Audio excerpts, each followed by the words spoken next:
आज हम बात करेंगे पैसिव इम्यूनिटी की। और अगर हम अपने टाइटल में वर्ड बात करें इम्यूनिटी की कि इम्यूनिटी क्या है, तो जिसे कहा जाता है कि ऑर्गेनिज्म अपना दिफा करता है, अपना बचाव करता है।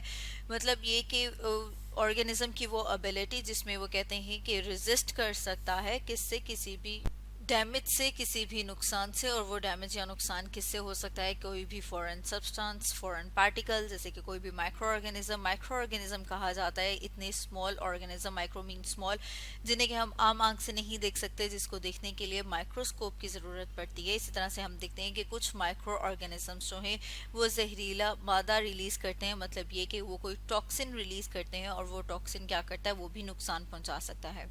तो हमारी बॉडी की जो एबिलिटी जो क्या करती है, जो इस डैमेज को रेजिस्ट करती है, उसे कहा जाता है इम्यूनिटी।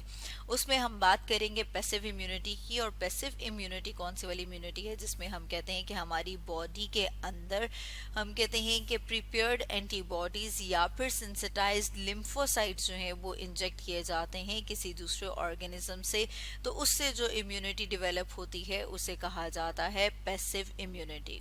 अब अगर एंटीबॉडीज की बात करें तो हम देखते हैं कि हमारी बॉडी में खास किस्म के वाइट ब्लड सेल्स, जिन्हें के बी लिम्फोसाइट्स कहा जाता है, वो वाई शेप स्ट्रक्चर रिलीज करते हैं, जिन्हें के एंटीबॉडीज कहा जाता है। इसी तरह से हम देखते हैं वाइट ब्लड सेल्स, जिन्हें के लिम्फोसाइट्स कहा जाता है, तो वो किसी खास माइक्रो ऑर्गेनिज्म के अगेंस्ट, या फिर हम कह सकते हैं कि किसी खास माइक्रो ऑर्गेनिज्म से जो जहरीला मादा खारिज हो रहा है उसके अगेंस्ट जो सेंसिटाइज होते हैं, एक्टिवेट होते हैं लिम्फोसाइट्स, उनको डायरेक्टली बॉडी के अंदर जब इंजेक्ट किया जाता है तो उस तरह की इम्यूनिटी को कहा जाता है पैसिव इम्यूनिटी।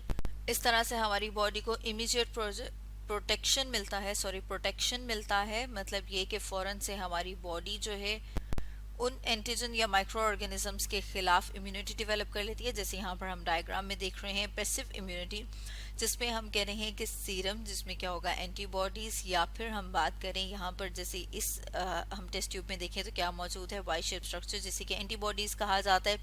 इसी तरह से हम कह रहे हैं कि लिम्फोसाइट्स, जैसे कि टी लिम्फोसाइट्स हैं, उन्हें एक ऑर्गेनिज्म के इम्यून सेल से या इम्यून सिस्टम से लेके उसे क्या किया जाता है? उसे डायरेक्टली इंजेक्ट किया जाता है किसी दूसरे ऑर्गेनिज्म में।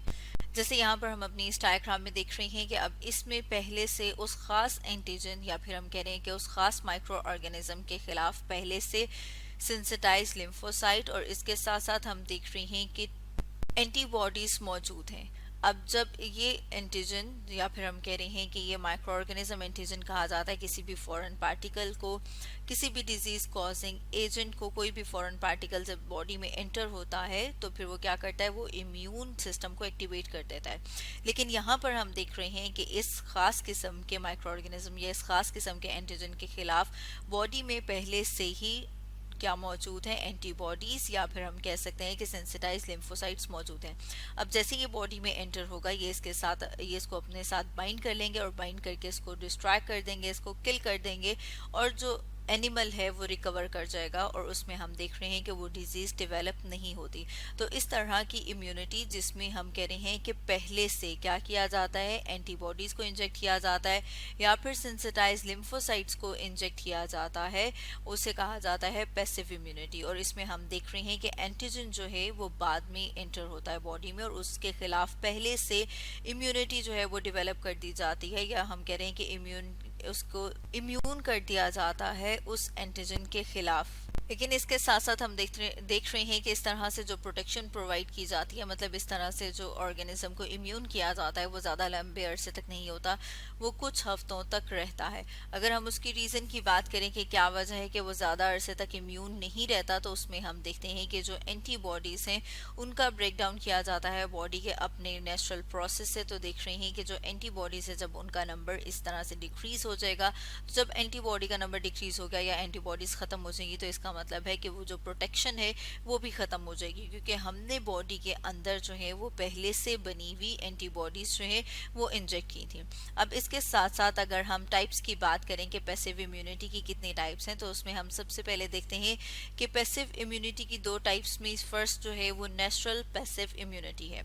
अब नेचुरल पैसिव इम्यूनिटी में जो एंटीबॉडीज, जो कि हम कह रहे थे कि प्रिपेयर्ड इंजेक्ट की जाती हैं एक ऑर्गेनिज्म से दूसरे ऑर्गेनिज्म में, तो नेचुरल में हम देखते हैं कि सेम स्पीशीज से ही एंटीबॉडीज इंजेक्ट की जाती हैं। अब अगर हम इसमें एग्जांपल, सेम स्पीशी का मतलब ये कि जैसे अगर हम ह्यूमंस की बात करें, इंसानों की बात करें, तो सारे के सारे इंसान क्या हैं, वो एक ही स्पीशी से बिलोंग करते हैं। तो अगर हम इसमें एग्जांपल देखें तो हम देखते हैं कि जब मदर जो है उसके अंदर जो इम्यून सिस्टम एंटीबॉडीज बना रहा है, वो एंटीबॉडीज प्लेसेंटा को क्रॉस करती हैं और क्रॉस करते हुए किसके पास आती हैं, फीटस के पास। और ये जो एंटीबॉडीज हैं ये प्रोटेक्शन प्रोवाइड करती हैं, मतलब ये कि फीटस को उस टाइम तक मिलती रहती हैं, उस टाइम तक पहुंचाई जाती हैं जब तक कि फीटस जो है वो अपना इम्यून सिस्टम डेवलप नहीं कर लेता, या फिर हम कह सकते हैं कि जब उसका इम्यून सिस्टम खुद से पूरा फंक्शनल नहीं हो जाता, तब तक जो है वो मदर की एंटीबॉडीज प्लेसेंटा को क्रॉस करते हुए फीटस तक जाती हैं। और इसके साथ साथ जैसे कि यहाँ पर हम अपनी डायग्राम में देख रहे हैं, पैसिव इम्यूनिटी में नेचुरल एक्वायर्ड, इसी तरह से हम देखते हैं कि जब एक इन्फेंट जो है उस तक एंटीबॉडीज को ट्रांसफर किया जाता है क्लोस्ट्रम से। और अगर क्लोस्ट्रम की बात कीजिए कि क्या है, तो हम देखते हैं कि येलोइश लिक्विड होता है जिसके अंदर बहुत सारे इम्यून फैक्टर्स मौजूद होते हैं।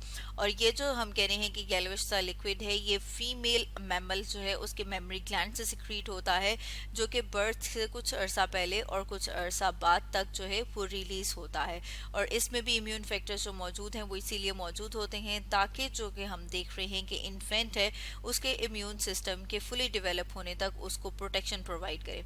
अब अगर हम सेकेंड टाइप की बात करें जो कि है आर्टिफिशियल पैसिव इम्यूनिटी। अब आर्टिफिशियल पैसिव इम्यूनिटी में हम देखते हैं कि जो एंटीबॉडीज हैं वो एक ऑर्गेनिज्म से दूसरे ऑर्गेनिज्म के ब्लड में इंजेक्ट की जाती हैं, लेकिन इसमें हम देखते हैं कि या तो वो सेम स्पीशीज से होंगी या फिर हो सकता है कि वो सेम स्पीशीज से ना हो।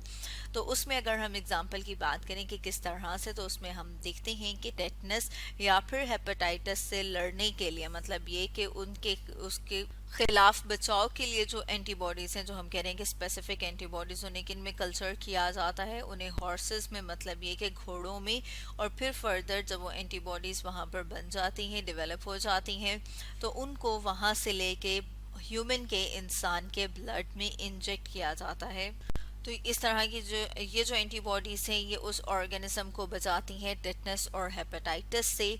तो हम देख रहे हैं कि वो वाली एंटीबॉडीज जो किसी दूसरे स्पीशीज से ली जाती हैं और फर्दर उन्हें इंजेक्ट किया जाता है ह्यूमन में, जैसे यहाँ पर हमने एग्जांपल देखी टेटनस और हेपेटाइटिस बी की। इस तरह से जो इम्यूनिटी डेवलप होती है उसे कहा जाता है आर्टिफिशियल पैसिव इम्यूनिटी। और ये जो इम्यूनिटी है ये भी शॉर्ट लिव्ड होती है, मतलब ये कि ये भी उसी तरह से, क्योंकि हम कह रहे हैं कि एंटीबॉडीज को इंजेक्ट किया जाता है, तो एंटीबॉडीज को हमारा जो फर्दर बॉडी का नेचुरल सिस्टम है वो कुछ अरसे के बाद उनका ब्रेकडाउन स्टार्ट कर देता है। तो इस तरह से जैसे जैसे एंटीबॉडी का नंबर डिक्रीज होगा उसी तरह से जो इम्यूनिटी है वो कम होती जाएगी। इसलिए हम कह रहे हैं कि इस तरह की जो टाइप की इम्यूनिटी है वो शॉर्ट लिव होती है, मतलब ये कि कम दौरानिए के लिए होती है। तो स्टूडेंट्स, आज हमने डिस्कस किया पैसिव इम्यूनिटी के बारे में।